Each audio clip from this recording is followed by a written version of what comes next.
টাঙ্গাইলের কালিহাতীতে প্রায় এক যুগ ধরে একাধিক খালে ফেলা হচ্ছে মুরগি ও গরুর ফার্মের বর্জ্য। এলাকাবাসীর অভিযোগ, স্থানীয় প্রভাবশালী জলিল আকন্দ এবং আলামিন আকন্দ দীর্ঘদিন তাদের ফার্মের বর্জ্য এই খালে ফেলছে। প্রতিবাদ করেও বর্জ্য ফেলা বন্ধ করতে না পেরে কর্তৃপক্ষের হস্তক্ষেপ কামনা করেছেন তারা। তবে এসব অভিযোগের বিষয়ে কথা বলতে রাজি হননি দুই খামারের মালিক। এম এ রাজ্জাকের তথ্য ছবিতে প্রতিবেদন। 10 বছর ধরে খালে ফেলা হচ্ছে মুরগি ও গরুর ফার্মের বর্জ্য।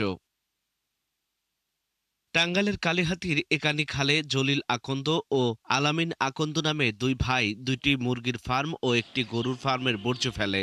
এর দুর্গন্ধে খালের দুই পারের বাসিন্দারা অতিষ্ঠ।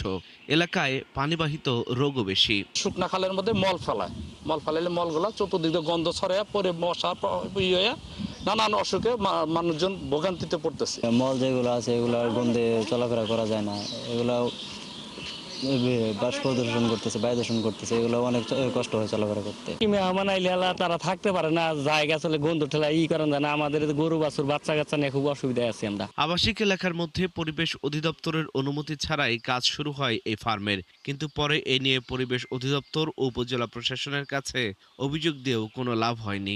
মুরগির যে মলগুলো আছে সেগুলো খালের মধ্যে খোলামেলাভাবে ফেলা হয়। এর জন্য পরিবেশের অনেক ক্ষতিকর পরিবেশ হয় এবং মানুষের স্বাস্থ্য ঝুঁকি অনেক বেড়ে যায়। এগুলো যতই কয় এরা শুনে না, এরা কয় যে টাকা দিয়ে না সব আমরা করে দিয়েছি, কোনো সমস্যা নাই, আজকে হবো কালকে টাকা দিব, সব সমাধান হয়ে যায়। বড় ভাইয়ের উপর দায় চাপিয়ে কথা বলতে রাজি হননি খামারের মালিক আলামিন।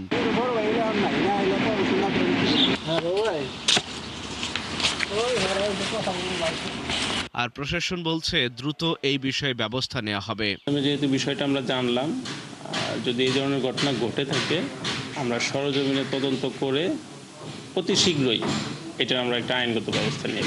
একানি খালে মুরগির বজ্র এবং গরুর বজ্র ফেলার যে অভিযোগটি উঠে এসেছে সে বিষয়ে আমি উপজেলা প্রাণী সম্পদ কর্মকর্তার সাথে কথা বলবো এবং তাকে নির্দেশনা প্রদান করা হবে যাতে অতি দ্রুতই এই বিষয়ে আইনানুগভাবে প্রয়োজনীয় ব্যবস্থা গ্রহণ করে। বংশাই নদীর শাখা একানি খালে প্রায় 5 কিলোমিটার অংশে 10টিরও বেশি পয়েন্টে মুরগির খামার ও গরুর বর্জ্য ফেলা হচ্ছে। আল ইমরান, ৭১।